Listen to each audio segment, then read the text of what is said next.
Bom dia, tudo bem com vocês?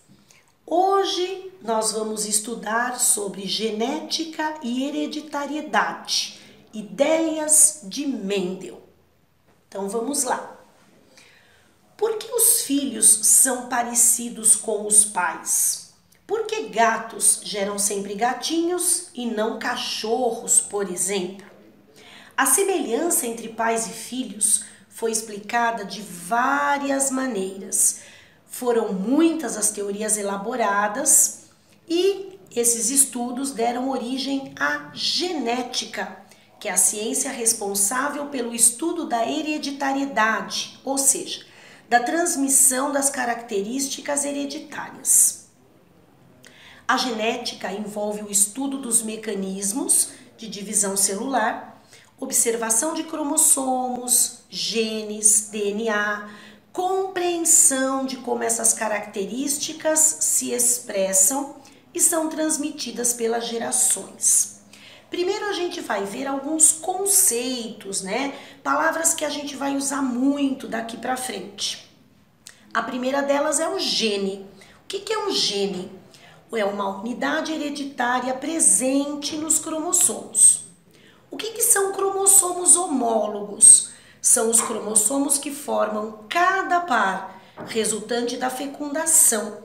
Um cromossomo vem da mãe, através do óvulo, e o outro vem do pai, através do espermatozoide. O que é um fenótipo? É a característica que a gente observa na pessoa, é a identificação, ou seja, ele é identificado, como a combinação entre o genótipo e o ambiente. E o que é então o genótipo? É a carga genética do indivíduo, aquele conjunto de genes que ele herda dos pais. O que são genes alelos? Variações do mesmo gene. Cada caráter é determinado por pelo menos um par de alelos. O que é um indivíduo homozigoto? É quando o indivíduo apresenta os pares de alelos iguais. O que é um indivíduo heterozigoto? É quando o indivíduo apresenta os pares de alelos diferentes. O que vem a ser um caráter dominante? Resultado da presença de um alelo que em dose simples, encobre a manifestação do outro. E o que é um caráter recessivo? É quando ele se manifesta apenas quando o alelo está em dose dupla. Esses nomes, esses conceitos, nós vamos falar durante a explicação. Então agora parece um pouco confuso, mas na hora em que estiver no texto, fica mais fácil para vocês entenderem, certo? Em 1750, alguns cientistas acreditavam na teoria da pré-formação, segundo a qual um pequeno indivíduo em miniatura estaria totalmente presente no esperma. Para outros, ele estaria presente no óvulo e bastava apenas crescer e se desenvolver. Em 1868, o famoso cientista inglês Charles Darwin, criador do princípio da seleção natural, defendia a teoria da pangênese, pela qual os gametas eram formados por partículas provenientes de todas as partes do corpo. Para alguns, não eram partículas, mas fluidos do corpo, como por exemplo o sangue, que continham as características transmitidas. Ainda hoje, há vestígios desse conceito em expressões como cavalo puro sangue, indivíduo de sangue azul. Não sei se vocês já ouviram esses termos, Havia também a ideia de que as características paternas e maternas se misturavam nos filhos. Era uma teoria de que chamava herança misturada. Essas ideias se mantiveram por quase todo o século XIX. Em 1866, trabalhando em um mosteiro na cidade de Brunn, na Áustria, hoje Brno, na República Tcheca, Mendel publicou um trabalho sobre suas pesquisas em relação à hereditariedade. Esse trabalho não recebeu a devida atenção e permaneceu praticamente ignorado pela comunidade científica. Em 1900, um alemão, um holandês e um austríaco que faziam pesquisas sobre o assunto, trabalhando de forma independente e desconhecendo as experiências de Mendel, descobriram as mesmas leis da hereditariedade.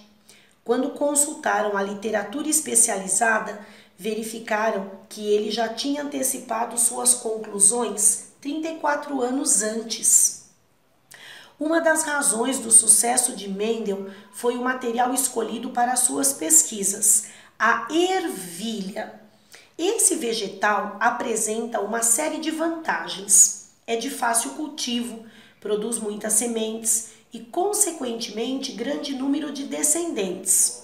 A flor é hermafrodita, tem os dois sexos juntos e se reproduz por autofecundação, ou seja, a parte masculina, que são os estames, produz gametas que fecundarão a própria parte feminina, que são os carpelos. Pode-se conseguir fecundação cruzada, fazendo com que uma flor cruze com outra de outro pé de ervilha. Além dessas vantagens, a ervilha apresenta uma série de características simples e contrastantes.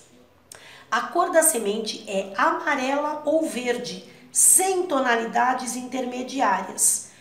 A forma da semente é lisa ou rugosa. Em relação à altura, ou a planta era muito alta, com 2 metros ou mais, ou muito baixa, com menos de meio metro. O fato de Mendel ter analisado uma característica de cada vez, sem se preocupar com as demais, contribuiu para o sucesso de suas pesquisas. Antes dele, estudiosos que procuraram analisar simultaneamente todas as características de cada planta acabaram desorientados com a enorme variedade de combinações surgidas. Além disso, Mendel analisava sempre grande número de descendentes em cada geração para determinar a proporção com que cada tipo de característica aparecia. Evitava, assim, conclusões erradas, resultantes de simples coincidências. Mendel supôs que, se uma planta tinha semente amarela, ela devia possuir algum elemento responsável por essa cor. Esse elemento poderia ser chamado de fator. O mesmo ocorreria com a planta de semente verde, que teria um fator para essa cor. Em um dos seus experimentos, ele procurou cruzar plantas de sementes amarelas com plantas de sementes verdes. Antes, porém, procurou selecionar plantas puras, isto é, sementes amarelas que só originassem sementes dessa cor, e sementes verdes que só produzissem sementes verdes. Para isso, escolhia um indivíduo e observava os resultados da autofecundação ao longo de 6 gerações. Isso, pessoal, demorava cerca de 2 anos. Em cada geração, analisava grande número de descendentes e se nenhum deles produzisse sementes de cor diferente da cor do indivíduo inicial, concluía que se tratava de uma planta que ele chamava de planta pura. Com ervilhas puras, Mendel fez um cruzamento usando a parte masculina de uma planta de semente amarela e a feminina de uma planta de semente verde. Essa primeira geração do cruzamento é chamada atualmente de geração parental, simbolizada pela letra P. Na seguinte, chamada de primeira geração ou F1, todas as ervilhas apresentavam sementes amarelas. Mendel chamou esses indivíduos de híbridos, uma vez que descendiam de pais com características diferentes, ou seja, sementes amarelas e sementes verdes. O fato de todos os indivíduos da geração F1 apresentarem sementes amarelas levava a uma pergunta: o que teria acontecido com o fator para a cor verde?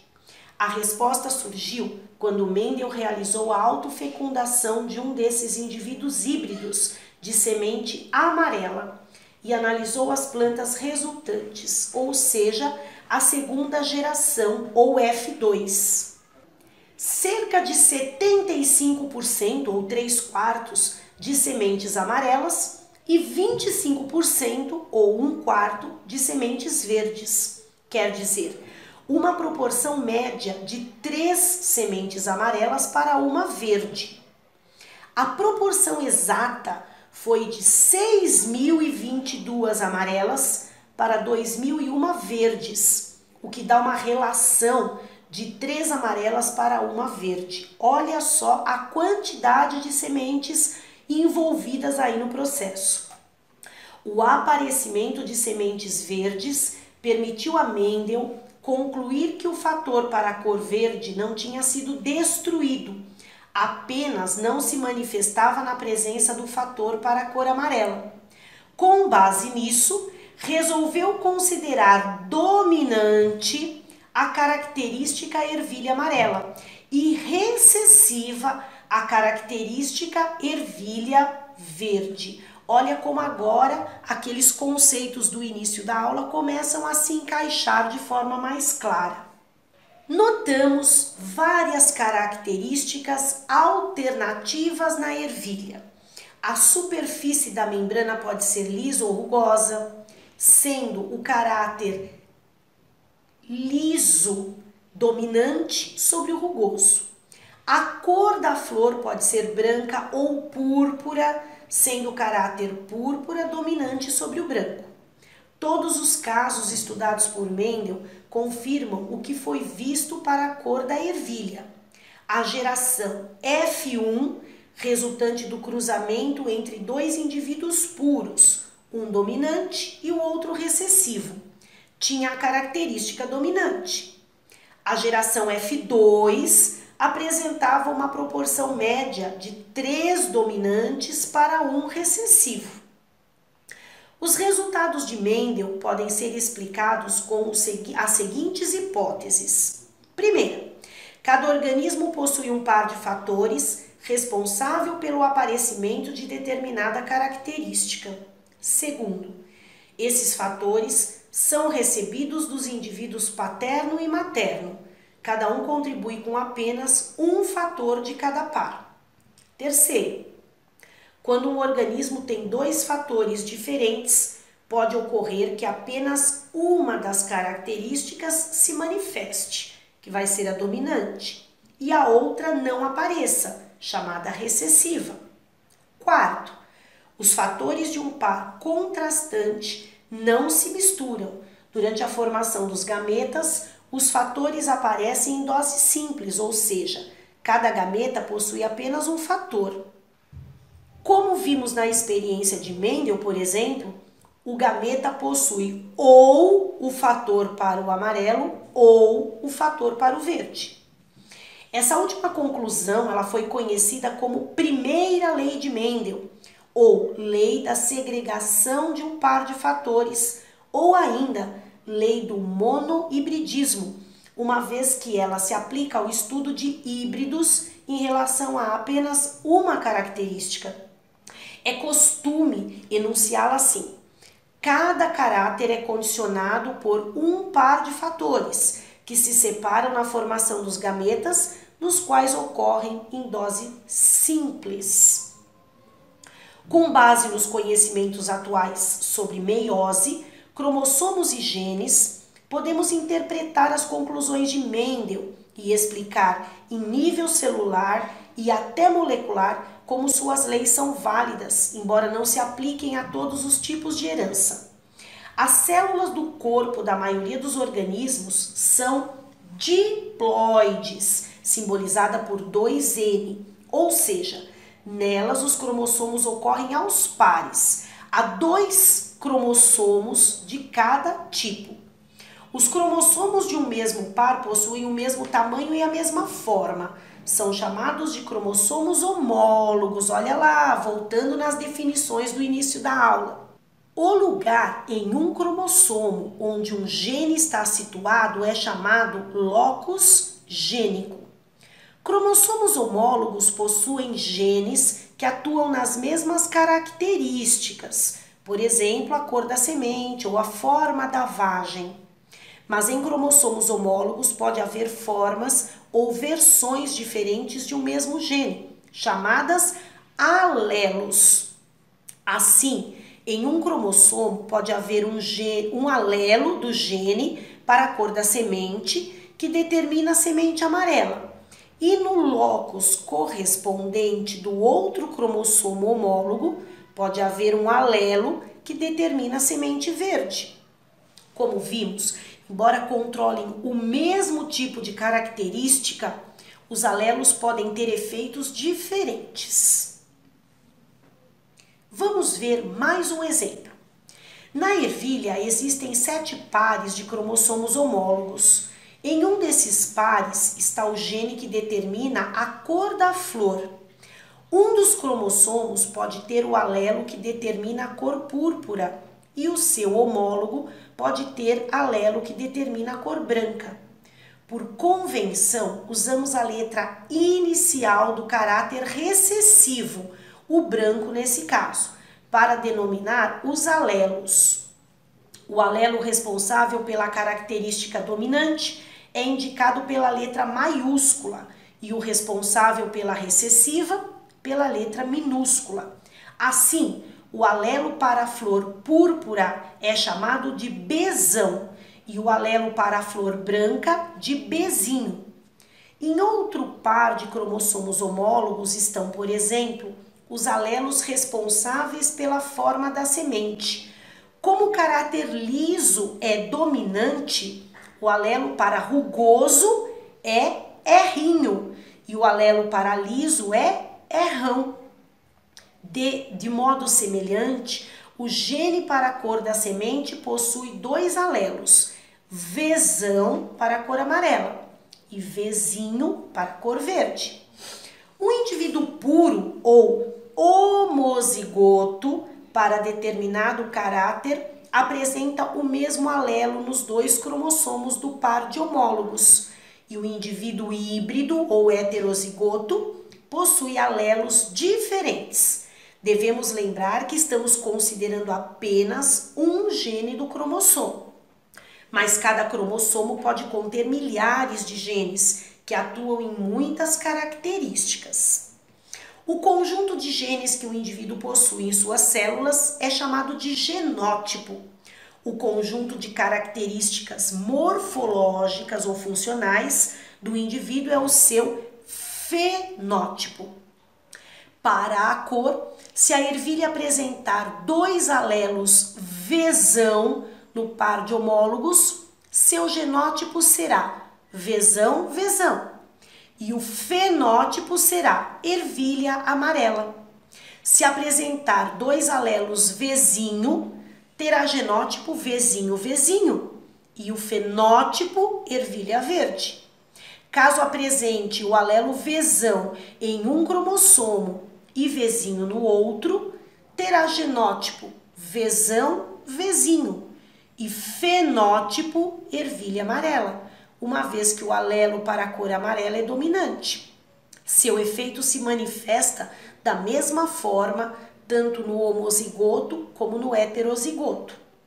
Então veja, quando tivermos Vzão, Vzão ou Vzão, Vzinho, significa genes iguais, letras iguais, temos o homozigoto. Quando tivermos Vzão, Vzinho, significa genes diferentes, letras diferentes, diferentes no sentido de que uma é maiúscula e a outra é minúscula, tá? Não é diferente no sentido da letra em si, porque todas são V, mas uma é maiúscula, a outra é minúscula. Aí nesse caso temos o heterozigoto. As ervilhas Vzão, Vzão e Vzinho, Vzinho são puras, né, homozigotas, como eu falei. A ervilha Vzão, Vzinho, ela é híbrida ou heterozigota, né? Acabamos de comentar. É fácil concluir que um indivíduo com fenótipo dominante para determinada característica pode ser homozigoto ou heterozigoto. Mas se tiver fenótipo recessivo, ou seja, Vzinho, Vzinho, será obrigatoriamente homozigoto. O alelo recessivo só se manifesta em dose dupla. Como o encontro dos gametas ocorre ao acaso, temos as seguintes possibilidades, vejam aí. O indivíduo Vzão-Vzinho, ele pode gerar, gametas Vzão ou Vzinho. Dessa forma, se nós cruzarmos esses gametas, vamos ter as seguintes possibilidades: Vzão-Vzão, Vzão-Vzinho e Vzinho-Vzinho.